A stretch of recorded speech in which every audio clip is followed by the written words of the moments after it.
Welcome बच्चों। आज अपन पढ़ेंगे बात की तीसरी विधि, जिसके बारे में मैंने आपको बताया था, ध्वजांक विधि।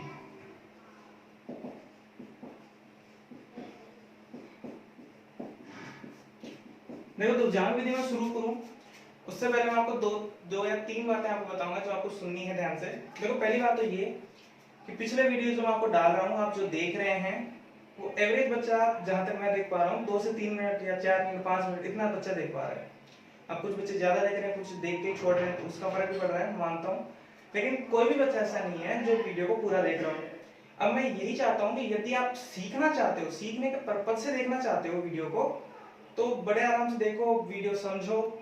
लेकिन यदि जैसे कॉमेडी वीडियो अपन देखते हैं, अपन देख रहे हैं, बीच में बंद भी कर दिया, खाना खा रहे हैं चालू कर दिया, ऐसे मतलब ये तो तुम करते रहोगे तो मेरे हिसाब से आप सीख नहीं पाओगे। और जहां तक मैं समझता हूँ, ऑनलाइन क्लास का मतलब ये नहीं है कि अपन टाइम पास कर रहे हैं, जैसे कि स्कूल वाले कह रहे हैं बस इसलिए मैं डाल रहा हूँ, या फिर वो कोई कह रहा है मुझे इसलिए मैं डाल रहा हूँ आपके पास, मैं अपना फर्ज पूरा कर रहा हूँ, आप अपना फर्ज पूरा कर रहे हैं देख करके। इससे सीखने वाले कुछ नहीं हो।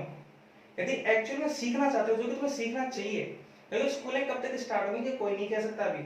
और स्कूलें जहां तक स्टार्ट होंगी, वहां तक यदि तुम इस रेट में रहोगे कि मैं 1 महीने बहुत कुछ कर लूंगा, तो बेटा ये तो तुम्हें रिजल्ट आने पर पता चल ही जाएगा कि मैं कितना कर पाया।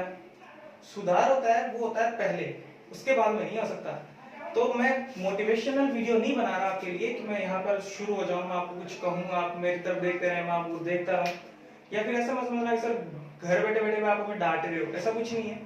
देखो, टीचर कोई भी वीडियो बना रहा है तो वो मेहनत तो कर रहा है। आपसे जो ऑन द क्लास में वीडियो बनाते हैं या फिर ऑन द क्लास में पढ़ाते हैं, उनसे ज्यादा जो मेहनत होती है वो वीडियो में होती है। एक मिनट, यदि हम इतनी मेहनत करके आपको पढ़ा सकते हैं, तो मैं मानता हूँ आप इतनी मेहनत करके आप उस वीडियो को देख करके सीख भी सकते हैं। तो सीखना चाहिए, ज्यादा मैं मानता हूँ। तो उम्मीद करता हूँ कि आप जो वीडियो देखेंगे, जो मैं अपलोड करने के बाद आप लोग जब जाके देखोगे, तो अच्छे तरीके से देखोगे, पेन और कॉपी साथ में लेके बैठोगे। अपनी किताब लियो, अपना पेन लियो, अपनी कॉपी लियो, और साथ में जहां भी आपको लगे कि ये चीज हमें लिखनी चाहिए, वीडियो को पॉज करो और बाद में लिखो आराम से। लेकिन उस वीडियो को पूरा देखो, इत्मीनान से देखो, ठीक से देखो। नहीं समझ पा रहे हो, दोबारा करो, रिपीट करके देखो उसको। एक बार पूरा देख लिया, उसके बाद दोबारा रिपीट करके देख सकते हो आप उसको। तो ये इसका मतलब ये नहीं कि आप लोग बिल्कुल ऐसे बैठे रहो, घर पे बैठे मतलब सो रहे हैं, वीडियो देख रहे हैं, खाना खा रहे हैं, बीच में वीडियो देख रहे हैं, इतने इंटेलिजेंट नहीं हो भी। जो अपने आप को ज्यादा इंटेलिजेंट मानने लग जाता है वो पढ़ भी नहीं पाता है। तो शुरू करते हैं। देखो, आज का वीडियो ध्वजांक विधि क्या कहती है। देखो, ध्वजांक विधि में करना क्या होता है। सबसे पहली बात कि ध्वजांक विधि का रूल क्या है। सबसे पहली बात तो 3 खंड बनाते हैं इसमें भी, तो ये सेम है निखिलम वाली से। नंबर सेकंड क्या था, जवाब बताओ। नंबर सेकंड ये था 3 खंड बनाओगे, उनको नाम दोगे। तीसरी बात, जो भाजक होता है उसको आप लिखोगे प्रथम खंड में, इतना भी हो गया। लेकिन उसको लिखने का तरीका दूसरा होता है। देखो, ध्वजांक विधि, इसमें लिखने का तरीका क्या होगा। मैं पहले तुम्हें एक एग्जांपल देता हूं, और देन उसके बाद में तुम्हें बताता हूं कि कैसे करना है। तो एग्जांपल है क्या, देखो एग्जांपल है 1 2 3 4 5 डिवाइड बाय 91। आपको क्या करना है, इस विधि को, ध्वजांक विधि से ये भाग जो है वो आपको करना है। तो करेंगे कैसे। सबसे पहले 3 खंड बनाओ, मैंने आपको बताया, आपने 3 खंड बनाए, नाम दो। तो सबसे पहले वाले को जो नाम दोगे वो नाम दोगे प्रथम खंड। तीसरे वाले को नाम जो दोगे वो दोगे तृतीय खंड, और जो बीच वाला है उसको नाम दोगे आप मध्य खंड। मुझे पता है आपको बात पता है, पर फिर भी सुनते रहो। और उसके बाद में जो है प्रथम खंड में पढ़कर अपन रखेंगे भाजक को, जिसका अपन भाग दे रहे हैं, और ये होता है भाज्य जिसमें अपन भाग दे रहे हैं। अब देखो, भाजक को रखने के जो तरीका है ध्वजांक विधि में, लिखोगे कैसे। इकाई अंक से रखना स्टार्ट करो। तो इकाई अंक जो है सबसे पहले रखोगे उसको ऊपर, और जो दहाई अंक है उसको लिख दोगे नीचे। इस तरीके से लिखो कि ये जो एक है, जो इकाई अंक है, वो इस 9 की घात में लगे, पावर में लगे। ऊपर वाले को नाम देंगे ध्वजांक, और नीचे वाले को नाम देंगे मुख्यांक। दोबारा से देखो, लिखने का तरीका क्या हुआ। इकाई अंक को लिखोगे ऊपर, दहाई जो अंक होगा उसको लिखोगे नीचे, नीचे वाले को नाम देखो मुख्यांक। इस तरीके से याद रखते हो, नीचे वाला जो पार्ट होता है मेन होता है, तो मेन से मुख्यांक। और ध्वजांक का, जिसमें आपको ट्रिक हमेशा बताता हूँ, ध्वज का मतलब होता है, जैसे ध्वज, भगवान का ध्वज होता है, ऊपर लहराता है, तो ऊपर वाला जो होगा वो ध्वजांक होगा, नीचे वाला जो होगा वो मुख्यांक होगा। इस तरीके से लिखोगे जैसे पावर में लगे। तो एग्जिट ऐसे कैसे आपने लिखा, ये आपको पावर में लगेंगे ऐसे। ये हो गया 8 यहाँ और 9 यहाँ, कितना लिख दिया। अब आप देखोगे ध्वजांक में कितने अंक है, जितने अंक ध्वजांक में उतने अंक रखोगे तीसरे वाले खंड में। तो 5 और मध्य खंड में फिर जो बच गए वो सारे 1 2 3 4 ओके। अब देन इसके बाद में एक ब्रैकेट ऐसे बना लोगे जैसे अपन उसमें बना देते हैं निकलम सूत्र में। कितना हो गया? अब निकलम सूत्र में तो पहले हम कैसे कैसे लिखते थे, उसमें अंदर अपन सेम टू सेम ऐसे लिख लेते, फिर इसको गुणा करते। अब ध्वजांक का तो कुछ अलग होगा। करना क्या है, सबसे पहले इस 9 का भाग दो। अपन जब भाग देते हैं तो क्रिया क्या होती है, करना क्या होता है, सबसे पहले अंक में देते हैं, नहीं जाता है फिर 2 अंकों में देते हैं, तो सेम वैसे देते हैं। अपन लिखेंगे इस बाकायदा इस चीज को कि अपन लिखते हैं कैसे संकेत। तो मैं इसको थोड़ा सा ऊपर लिख लेता हूं ताकि अपन ठीक से लिख पाए। ऊपर लिख के फिर दिखा रहा हूं। ये सवाल है हमारे पास, जैसे मैंने आपको पहले लिख के दिखाया तो ऊपर लिखिए इसको ताकि अपन ठीक से देख पाएंगे। तो करना क्या है, सिंपली जैसे 9 का जो भाग देना है वो देना है। सबसे पहले 1 में देंगे तो 1 में जाएगा, नहीं तो 12 में देंगे। तो सिंपली लिखेंगे कि 12 में भाग दिया 9 का, कोमे का साइन लगाओगे आप। भागफल कितना आएगा आपके पास, भागफल आएगा 1 और जो शेषफल बचेगा वो लिख देंगे नीचे, शेषफल बराबर 3। जो भागफल होगा वो लिखेंगे नीचे और शेषफल जो होगा वो लिखेंगे ऊपर। ये दो अंक तो अपन ने ऑलरेडी काम में लिए हैं तो इनको छोड़ देंगे, जस्ट इसके पावर में लिख देंगे, इसके साथ में लिख देंगे ताकि ये दूसरा जो अंक बनेगा वो ऐसे बनेगा। तो ध्यान से देखो, सबसे पहले करना क्या है, सबसे पहले 2 अंकों में अपन ने भाग दिया, 9 का भागफल आया उसको नीचे लिखा, शेषफल आया उसको ऊपर लिखा। अब जो नया भाज्य बनेगा इसके बाद जो स्टेप होगी वो होगी नया भाज्य। तो नया भाज्य हमारे पास, नया भाज्य का मतलब क्या हुआ, भाज्य वो संख्या जिसमें आप भाग देते हो। तो नया भाज्य बना आपके पास 33, तो ये लिख दोगे 33।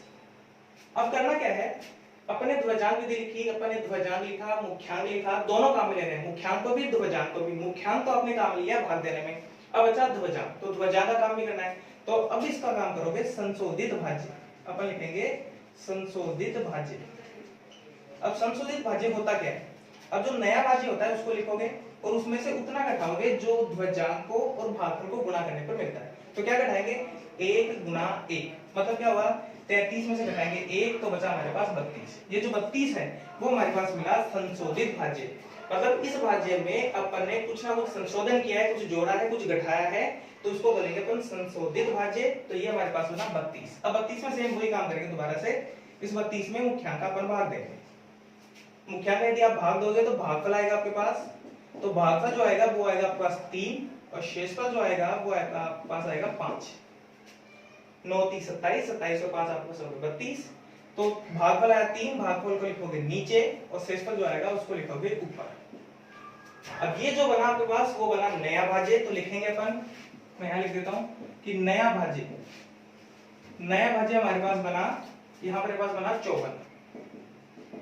अब नया भाज्य बनने के बाद अगली स्टेप होती है संशोधित भाज्य की।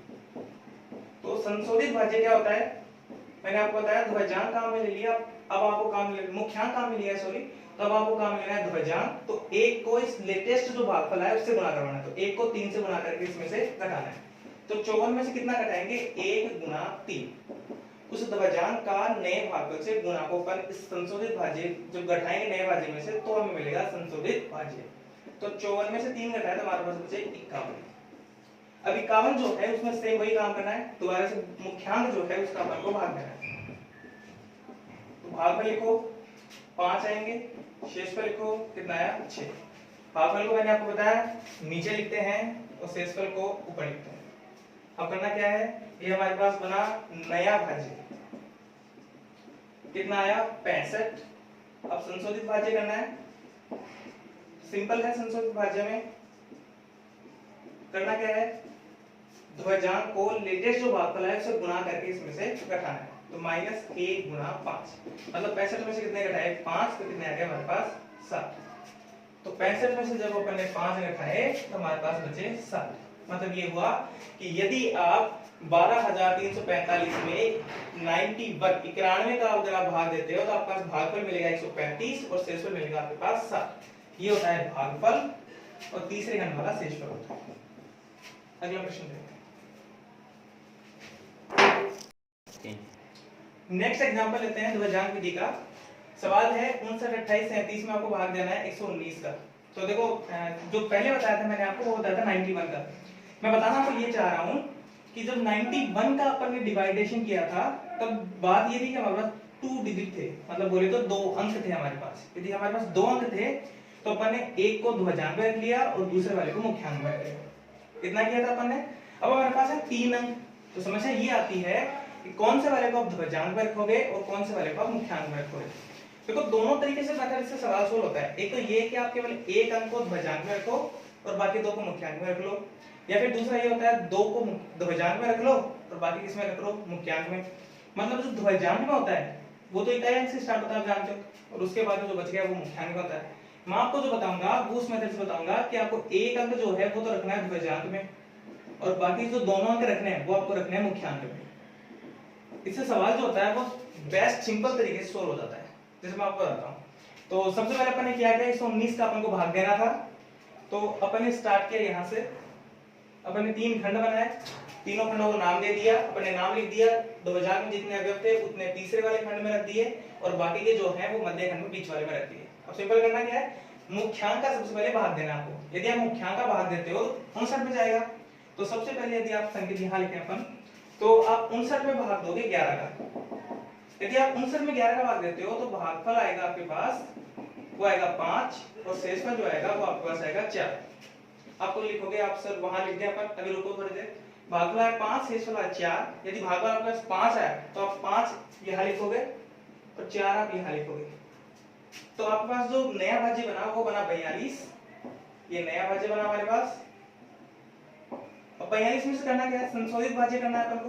तो संशोधित भाज्य हो गया कि आपको 42 में से उतना घटाना है जितना कि आपको ध्वजांक को भागफल से गुणा कराओ और आपको 42 में से घटाना है। तो 9 गुणा 5 घटाओगे, मतलब 42 में से आप घटाओगे 45। यदि आप 42 में से 45 घटाते हो तो आपके पास मिलेंगे -3। अब बात आती है कि सर माइनस में क्या अपन को जो शेषफल होता है या फिर जो नया भाज्य होता है वो प्राप्त हो सकता है? नहीं हो सकता। तो अपन करेंगे क्या, मतलब ये हुआ कि संशोधित जो भाज्य है वो किसी भी कंडीशन में नेगेटिव नहीं होना चाहिए, ऋणात्मक नहीं होना चाहिए। दोबारा सुनो, संशोधित भाज्य किसी भी कंडीशन में ऋणात्मक नहीं होना चाहिए। यदि संशोधित भाज्य ऋणात्मक नहीं होगा तो फिर क्या कर सकते हैं, अपन करेंगे क्या कि भागफल में एक कम कर देंगे, तो 5 की जगह लिख देंगे 4। अब यदि भागफल अपन ने 4 लिया तो यहाँ कितने 44 घटाओ इसमें से, तो कितना बचा हमारे पास, 9 में 4 गया तो हमारे पास बचे 5 और 5 में 4 गया तो 1। हमारे पास कितने बच गए यहाँ पर, शेषफल 15। यदि 15 बचे तो हम भागफल की जगह तो यहाँ लिखेंगे तो 4 और यहाँ इस 4 की जगह लिखेंगे 15। अब 152 में से कुछ घटाएंगे तो हमारे पास संशोधित भाज्य जो है वो पॉजिटिव आएगा। अब बात ये कि हमें पहले कैसा पता चल जाए कि भागफल जो है वो एक कम करना है ज्यादा करना है। जैसे मान लो बोर्डिंग को भी चल रही है आपकी, और उसमें आपने भागफल 5 ले लिया, शेषफल 4 ले लिया। अब आप काटापीटी थोड़ी करोगे, काटापीटी आप नहीं करोगे, तो करेंगे क्या, आप काटापीटी नहीं करके सीधा लिखेंगे संकेत 1 निरस्त। ये आप लैंग्वेज लिखोगे, संकेत 1 जो हो गया वो कैसा हो गया, निरस्त हो गया। कारण क्या बताओगे, क्योंकि संशोधित भाज्य कैसा हो गया, ऋणात्मक। और फिर आपको संकेत दूसरे में दोबारा ही लेना है। 59 में भाग दोगे 11 का, भागफल आएगा 4, शेषफल आएंगे 15। फिर नया भाज्य जो है वो आपके पास बनेगा, तो अपन ने लिखा भागफल यहाँ लिख दिए, शेषफल यहाँ लिख दिया ऊपर। अब जो नया भाज्य बना वो आपके पास बना 152 का। अब क्या करना है इसका, संशोधित भाज्य।